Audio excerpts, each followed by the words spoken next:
गजाननं भूतगणात् सेवितं कलशरावृतं मास्तं शोकविनाशकारणं नमामि विघ्नेश्वर पादपङ्कजं बोधिसिदे मोक्षावाहन शंकर नामोच्चारव ಮಾಡಿಸಿದೆ ಉಪಾಸನೆಯ ಸ್ವಾತಂತ್ರ್ಯ ಸ್ಥಾನಮಾನ ಮತ್ತು ಅವಕಾಶಗಳ ಸಮಾನತೆ ದೊರೆಯುವಂತೆ ಮಾಡಲು ಮತ್ತು ವ್ಯಕ್ತಿ ಗೌರವ ಮತ್ತು ರಾಷ್ಟ್ರ ವ್ಯವಸ್ಥೆಯನ್ನು ಹಾಗೂ ಸುರಕ್ಷಿತಗೊಳಿಸಿ ಅವರಲ್ಲೇ ಪ್ರಾಥಮಿಕ ಭಾವನೆಯನ್ನು ವೃದ್ಧಿಗೊಳಿಸಲು ಸಂಕಲ್ಪ ಮಾಡಿದ ರಾಜ್ಯಾಂಗ ಸಂವಿಧಾನದಲ್ಲಿ 1949 ನವೆಂಬರ್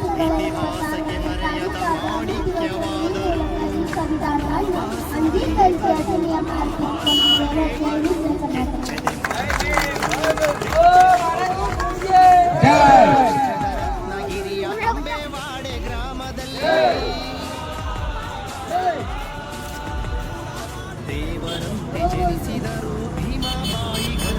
ಮಂಜುನಾಥ್ ಶಿರಟ್ಟಿ ಅವರು ಈ ಒಂದು ಕಾರ್ಯಕ್ರಮವನ್ನು ಉದ್ದೇಶಿಸಿ ಒಂದೆರಡು ಮಾತಾಡಬೇಕು.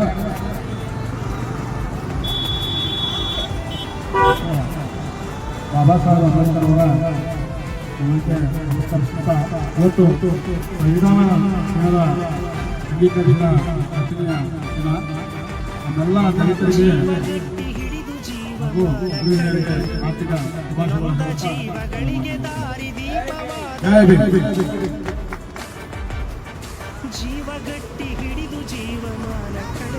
ರಳೆಯ ಸಮಾಜದ ಅಧ್ಯಕ್ಷರು ಈ ಒಂದು ಕಾರ್ಯಕ್ರಮ ಮಾತಾಡಬೇಕು.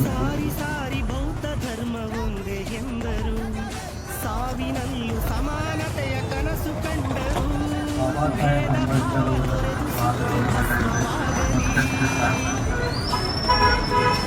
ಸಂವಿಧಾನದ ನಮ್ಮ ದೇಶದ ಅದೃಷ್ಟ ಸಂಖ್ಯೆ ಅಂದ್ರೆ 18. ಯಾಕೆ ಈ ಸಂದರ್ಭದೊಳಗೆ ಹೇಳ್ತಂದ್ರೆ ಭಗವದ್ಗೀತೆಯ ಅಧ್ಯಾಯ 18 ಮಹಾಭಾರತ ಯುದ್ಧ ನಡೆಯುವ ಸಂದರ್ಭದಲ್ಲಿ 18 ಅಶ್ವಿನಿ ಸೈನ್ಯ ಇತ್ತು. ಮಹಾಭಾರತ ಯುದ್ಧ ನಡೆದಿದ್ದು ಸಹ 18 ದಿನ. ಹಾಗೂ ಭೀಮಾ ಕೊರೆಗಾಂವ್ ವಿಜಯೋತ್ಸವವನ್ನು ಕೂಡ 1818ನೇ ಇಸವಿಯಲ್ಲಿ ನಡೆಯಿತು.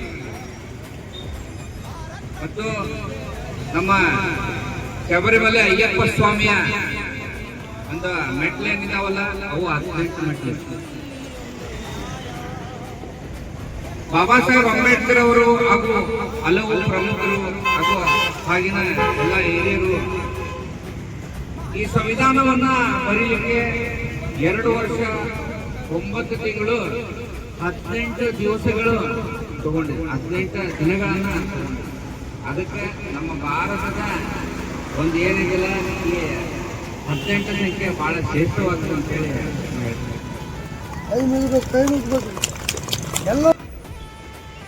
ಈ ಸಂವಿಧಾನ ಒಂದು ನಮ್ಗೆ ಇರದೇ ಇದ್ದಿದ್ರೆ ನಾವು ಯಾವ ತರ ಇರ್ತೀವಿ ನಮ್ಗೆ ಗೊತ್ತಿಲ್ಲ. ಬಾಬಾ ಸಾಹೇಬ್ ಅಂಬೇಡ್ಕರ್ ಅವರು ಸ್ಪಷ್ಟವಾಗಿ ಹೇಳ್ತಾರೆ, ಯಾರೋ ಒಬ್ಬರು ಬರ್ತಾರೆ ಬಂದ ನಮ್ಗೆ ಈ ದೇಶಕ್ಕೆ ಒಂದು ಸಂವಿಧಾನ ಬರೆದು ಕೊಡ್ಬೇಕಂತ. ನಿಮಗ ವೇದಗಳು ಬೇಕಾಗಿತ್ತು. ಕೀಳು ಜಾತಿ ಇರುವಂತ ವ್ಯಾಸರಾಯರನ್ನ ಕರ್ತಾರೆ. ಈ ದೇಶಕ್ಕೆ ಒಂದು ಮಹಾಗ್ರಂಥ ಬೇಕಾಗಿತ್ತು, ಮಹಾಕಾವ್ಯ ಬೇಕಾಗಿತ್ತು. ಅದಕ್ಕೆ ಏನ್ ಮಾಡಿದ್ರು ನೀವು ಅಸ್ಪೃಶ್ಯನಾದಂತ ಮಹರ್ಷಿ ವಾಲ್ಮೀಕಿ ಮಹರ್ಷಿ ಅವರ ಕಡೆ ಬರ್ತಾರೆ. ಈ ದೇಶಕ್ಕೊಂದ ಸಂವಿಧಾನ ಬೇಕಾಗಿದೆ, ನೀವು ಯಾವ ತರ ಆಡಳಿತ ಮಾಡಬೇಕು ಅದಕ್ಕೋಸ್ಕರ ಒಂದು ಸಂವಿಧಾನ ಬೇಕಾಗಿದೆ. ಈಗ ನಮ್ಮ ಕಡೆ ಬಂದಿದೆ, ಈ ಅಸ್ಪೃಶ್ಯನಾದಂತ ನಮ್ಮ ಕಡೆ ಬಂದಿದೆ ಅಂತೇಳಿ ಬಾಬಾ ಸಾಹೇಬ್ ಅಂಬೇಡ್ಕರ್ ಅವರು ಹೇಳ್ತಾರೆ. ಯಾಕಂತಂದ್ರೆ ಅವರು ಅನುಭವಿಸಿರೋದು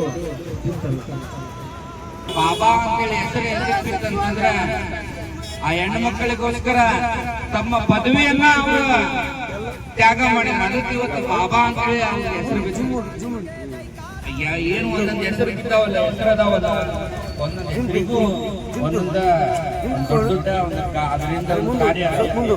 ಅದಕ್ಕೋಸ್ಕರ ಬಾಬಾ ಸಾಹೇಬ್ ಅಂಬೇಡ್ಕರ್ ಅವರ ಚರಿತ್ರೆಯನ್ನು ಓದಬೇಕು ಹಾಗೂ ನಮ್ಮ ಸಂವಿಧಾನವನ್ನ, ಭಾರತ ಸಂವಿಧಾನವನ್ನ ಓದಬೇಕು.